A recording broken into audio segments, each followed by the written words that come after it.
A stranger handed me her charger and never asked for anything back. You looked like you needed rescuing, she said, smiling like she meant it. I gave her my number an hour later. Hands shaking. 6 weeks in. My family found her name in my phone. My mother's voice cracked. You knew this would ruin us. Jordan whispered a secret that connected her to my past. I chose a door that night, and there was no going back. What I didn't know yet. She'd been watching me long before that day. My name is Sarah Coleman, 31. A graphic designer living in Portland, Oregon, where gray skies matched the quiet I had built around my own heart for years. I grew up in a devout household outside Sacramento, taught early that a good daughter married a good man and never asked questions about herself. It was a Tuesday in March when my phone died at Hollow Bean Coffee, 12% battery slipping to 0 mid-email to a client.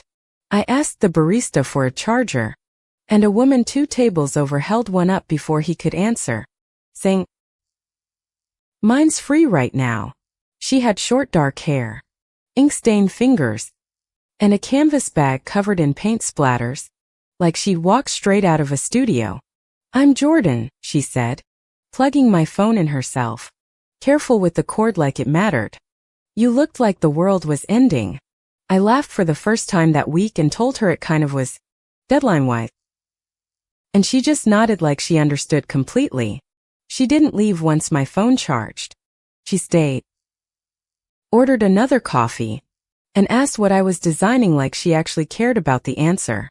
We talked for 2 hours about nothing important: favorite diners, bad roommates, the ugliest building in downtown Portland, and it felt effortless. When she finally stood to go, she wrote her number on my receipt instead of asking for mine, like she wanted me to have the choice. I stared at that receipt for 3 days before I texted her, terrified of what it might mean that I wanted to. She wrote back within a minute. "I was starting to think you lost my charger and my number."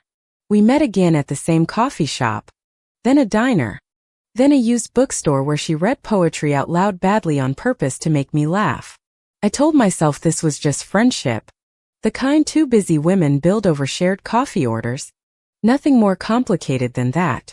Jordan turned out to be a muralist, painting the sides of buildings across the city, and she took me to see one on a Sunday afternoon. Standing in front of 40 feet of color she'd made with her own hands, I felt something shift in my chest I didn't have a name for yet. "You're staring," she said, not looking at me. And I said I was staring at the mural, which wasn't entirely a lie. At home that night, I caught myself scrolling back through our texts instead of sleeping, smiling at things that weren't even funny the first time. I was engaged then, to a man named Daniel Whitfield, kind, steady accountant my parents had all but chosen for me at a church dinner 2 years earlier. Daniel was decent and dependable, and I had convinced myself for a long time that decent and dependable was enough to build a life on. But when Jordan texted, my whole body answered before my mind caught up, and when Daniel called, I found reasons to keep the conversation short. One evening Jordan showed up outside my apartment with 2 coffees. No explanation. Just, I was in the neighborhood, which we both knew wasn't true. We sat on my fire escape until midnight, knees almost touching, talking about our mothers, our fears, the versions of ourselves we hadn't become yet. "Can I tell you something I've never told anyone?" she asked, and I nodded, not ready for how much that question would cost me later. I was married once, to a man. For 4 years, she said quietly, watching my face instead of the skyline for my reaction. I didn't flinch, though something inside me rearranged itself, understanding suddenly that she knew exactly what it meant to build a life around a lie. "I loved him the way you love a good friend," she said, and I thought that was supposed to be enough. It wasn't. She told me she left 2 years ago, that her family in Ohio still asked when she was going to try again with a nice man. I told her about Daniel, about the wedding invitations already half designed on my own laptop, and she went very still and quiet. "Does he make you feel the way you feel right now?" she asked. and I couldn't answer her because I was too busy noticing how I felt. That night I lay awake replaying her voice, and for the first time in years, I let myself imagine a different kind of future. 2 weeks later, standing in the rain outside her studio, she kissed me first, softly, like she was asking a question with her mouth. I kissed her back before I let myself think about the consequences, and for 1 full minute, nothing else in the world existed. "I'm scared," I whispered against her forehead afterward, and she said, "Me too. Let's be scared together instead of alone," which undid something in me completely.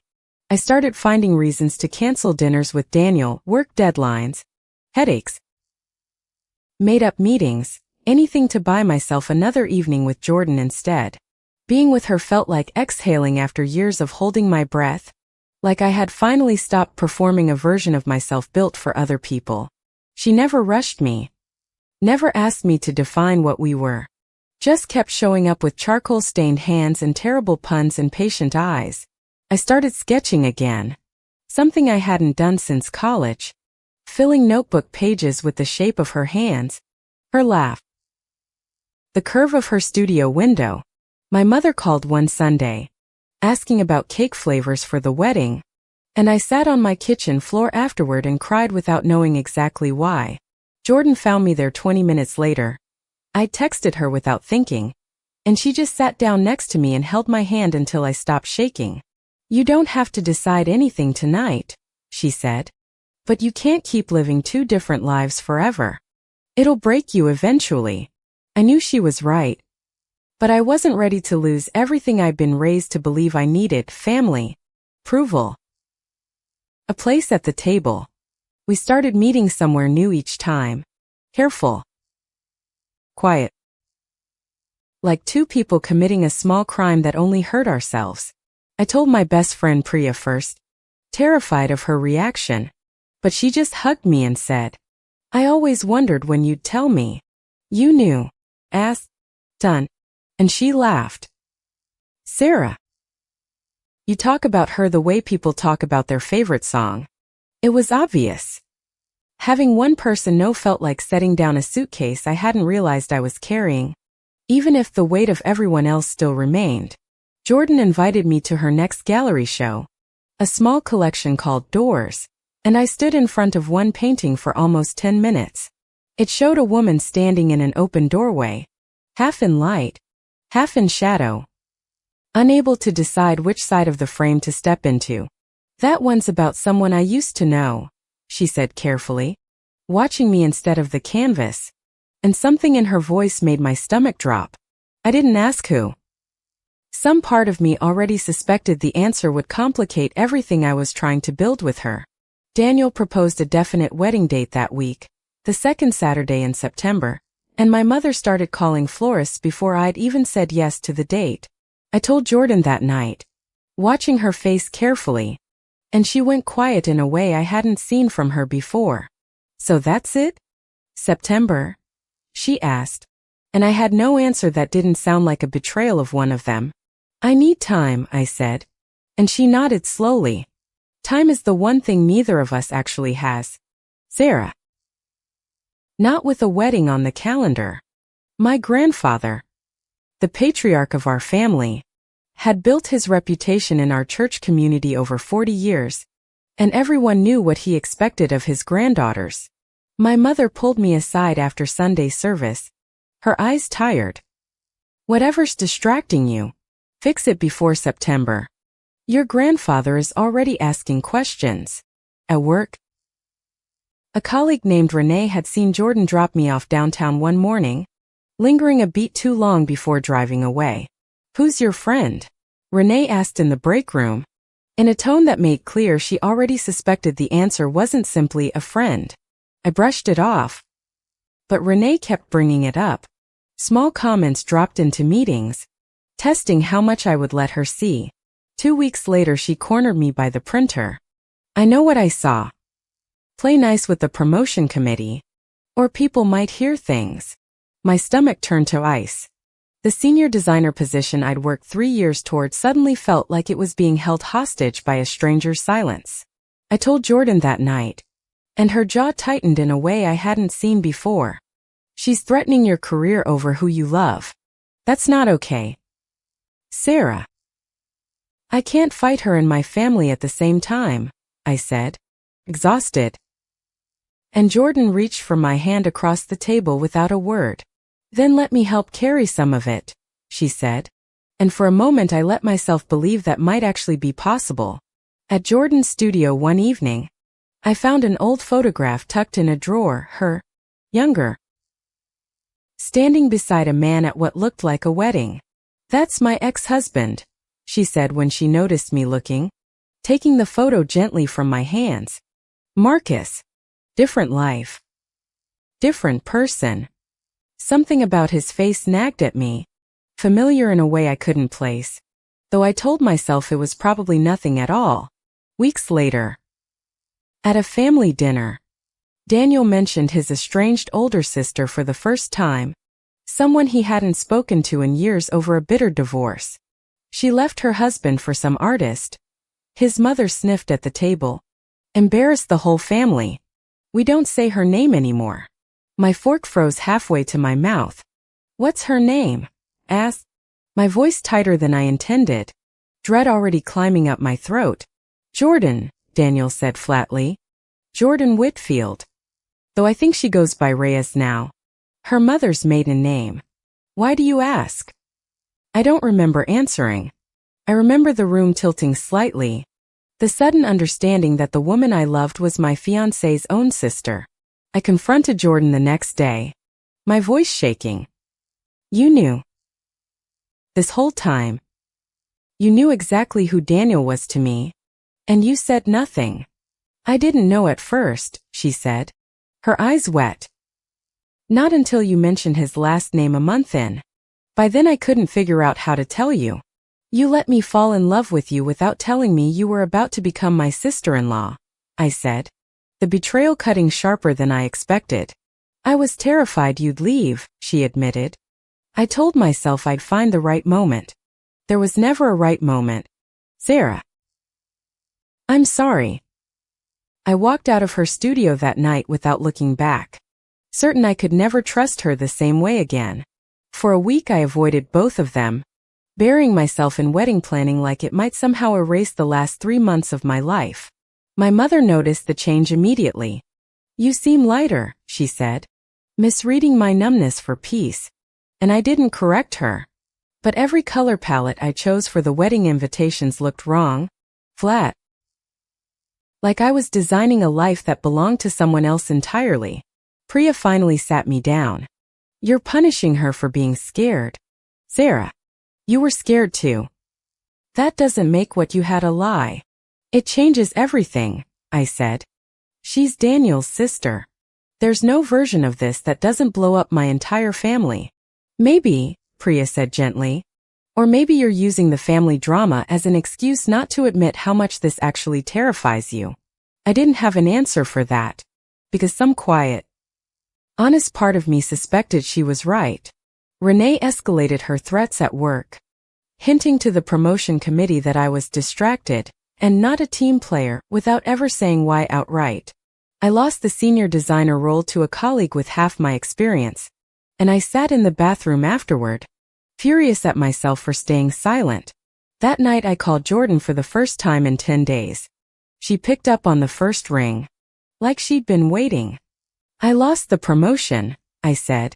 And she just listened. Didn't say I told you so. Didn't say anything except, I'm so sorry. That's not fair. Nothing about this is fair, I said, crying now. Not you. Not Daniel. Not my grandfather. Not any of it. I know, she said quietly. But I'd still rather be unfair and honest with you than fair and lying. If that means anything at all. We didn't get back together that night. But we didn't hang up either. We just sat on the phone in silence, breathing the same uncertainty. My mother found the sketchbook a week later. The one full of Jordan's hands. Her studio window. her laugh drawn in soft charcoal lines. She didn't say anything at first. She just sat on my bed holding it, her face unreadable, while I stood frozen in the doorway. "How long?" she finally asked, not looking up. And I told her everything: Jordan, the coffee shop, the engagement I no longer wanted. I braced myself for anger, for tears, for the disownment my grandfather had promised for less. Instead, my mother went very still and quiet. "I've known you weren't like your cousins since you were 16, she said softly.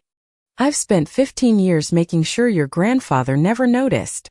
I stared at her, stunned. "You knew? This whole time?" She nodded, eyes shining. "A mother notices. I just didn't know how to protect you and tell you at once." "Your father knew too," she said, and my breath caught, because my father had passed 2 years earlier, before I'd ever found the words myself. He told me once, near the end, that he only wanted you to be happy, whatever shape that happiness took. He made me promise not to push you toward Daniel. I broke down completely then, grieving a father I hadn't fully known, one who had quietly seen and accepted me before I'd even accepted myself. "Then why did you keep pushing the engagement?" asked, and she looked ashamed. "Fear. Your grandfather. The community." I told myself it was easier this way. "It's not easier," I said. "It's just quieter suffering instead of loud honesty. I don't want to keep choosing quiet." My mother took my hand, the sketchbook still open between us. "Then stop choosing quiet. Sarah, I'll figure out your grandfather. That's my burden, not yours." For the first time in my adult life, I felt something close to permission, fragile and new, sitting in my chest like sunlight after months of rain. I called Daniel the next morning, my hands steady in a way they hadn't been in weeks, ready to finally tell him the whole truth. Before I could speak, he said quietly, "It's Jordan, isn't it?" "My sister." I froze, and he laughed. Humorless. "I've suspected for a month." "How long have you known?" asked, and he sighed. "Since Renee mentioned seeing you two downtown. I didn't want to believe it, so I didn't ask." "I'm so sorry, Daniel. You deserve someone who actually chose you, not someone who let herself be chosen because it was easier." "I know," he said, and to my surprise, there was relief in his voice, not just hurt. "Honestly, Sarah, I think some part of me always knew we were more like friends. I'm not angry," he added. "I'm hurt that it's my sister, and I need time for that. But I'm not angry you finally told the truth." Word spread through the family faster than I expected. Daniel's mother called mine, furious, demanding to know how I'd seduced her daughter away from her son.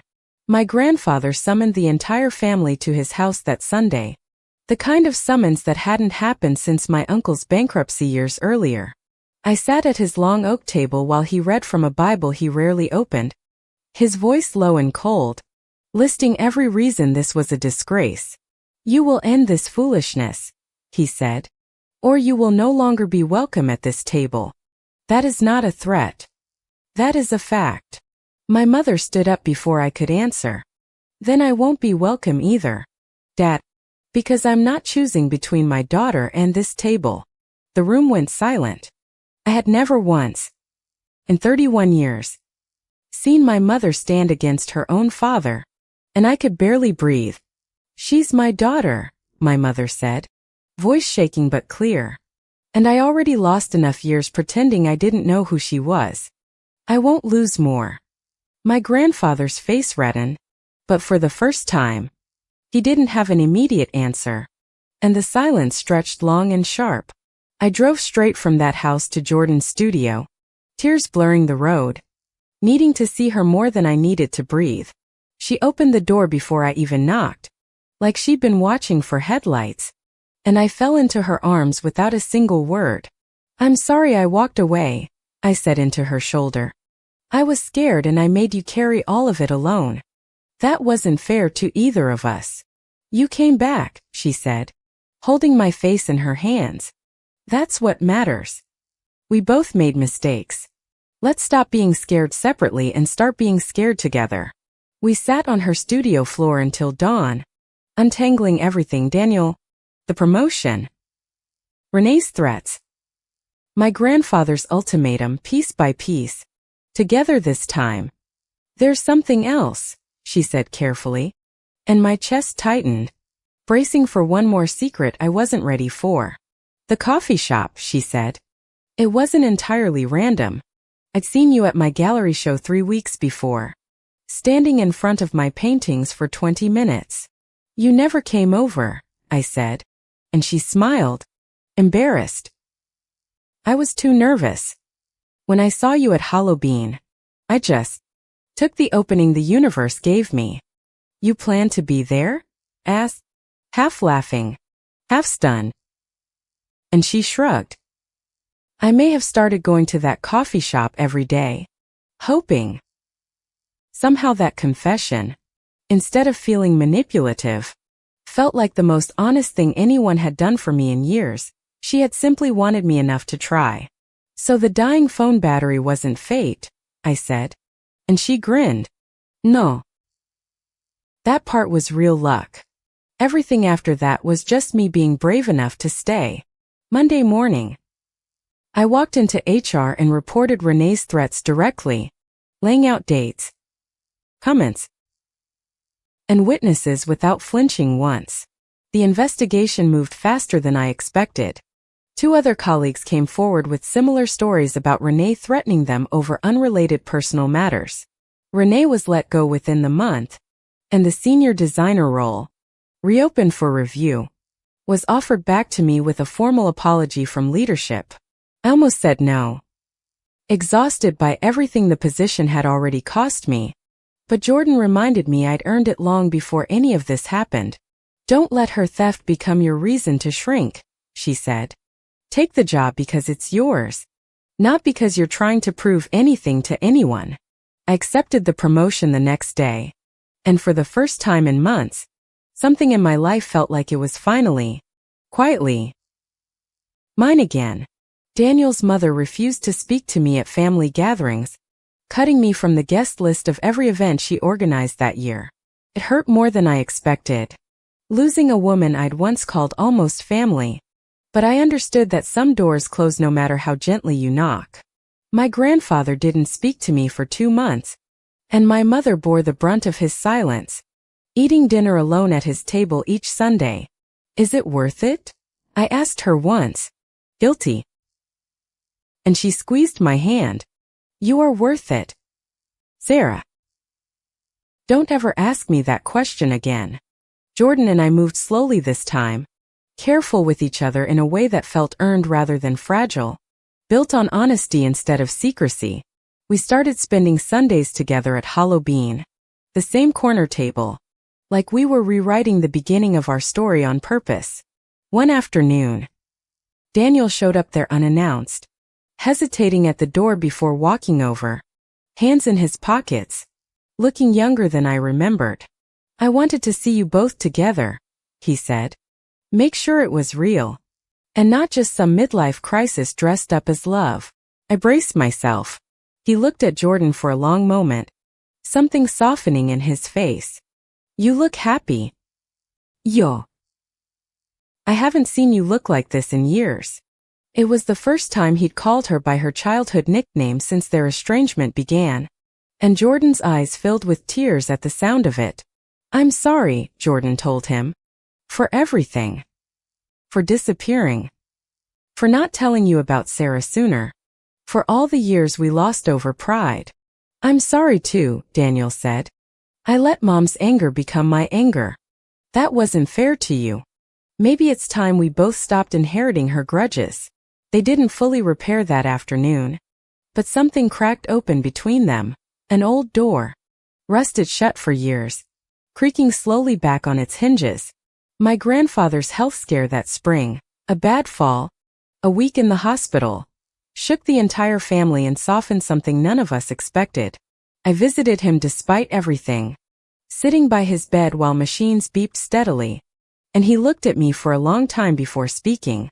"Your grandmother left the church once too," he said quietly, surprising me.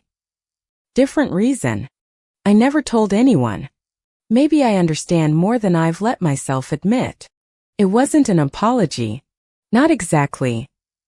But it was the first crack of light I'd seen from him in months, and I held on to it carefully. Jordan came to the hospital with me the following week. Nervous. Holding a small potted plant instead of flowers because she said flowers just die.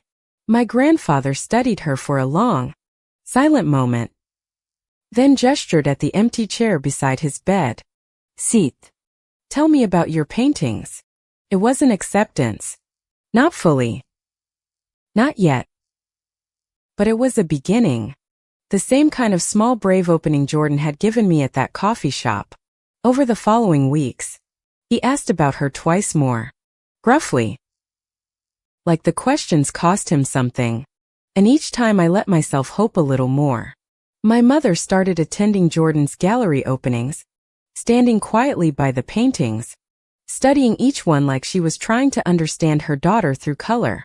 "This one," she said one evening, pointing at the doorway painting, "is about choosing yourself. Isn't it?" Jordan nodded, surprised she'd understood it so precisely. "I used to be terrified of doorways like that," my mother admitted. "I spent my whole life standing in the shadow half, afraid of the light side." Jordan organized a new show that autumn, calling it Charger, a small joke between us that only we fully understood the meaning of. The centerpiece painting showed two hands, one holding a phone, the other holding a cord, light spilling between them like something being passed on purpose. I stood in front of it on opening night, overwhelmed, understanding she had turned the smallest ordinary moment of my life into something permanent and beautiful. "You made our beginning into art," I whispered, and she pulled me close. "You are the best thing I've ever made room for in my life." My grandfather came to that opening, leaning on a cane, refusing help up the gallery steps, determined to see it despite his stubborn pride.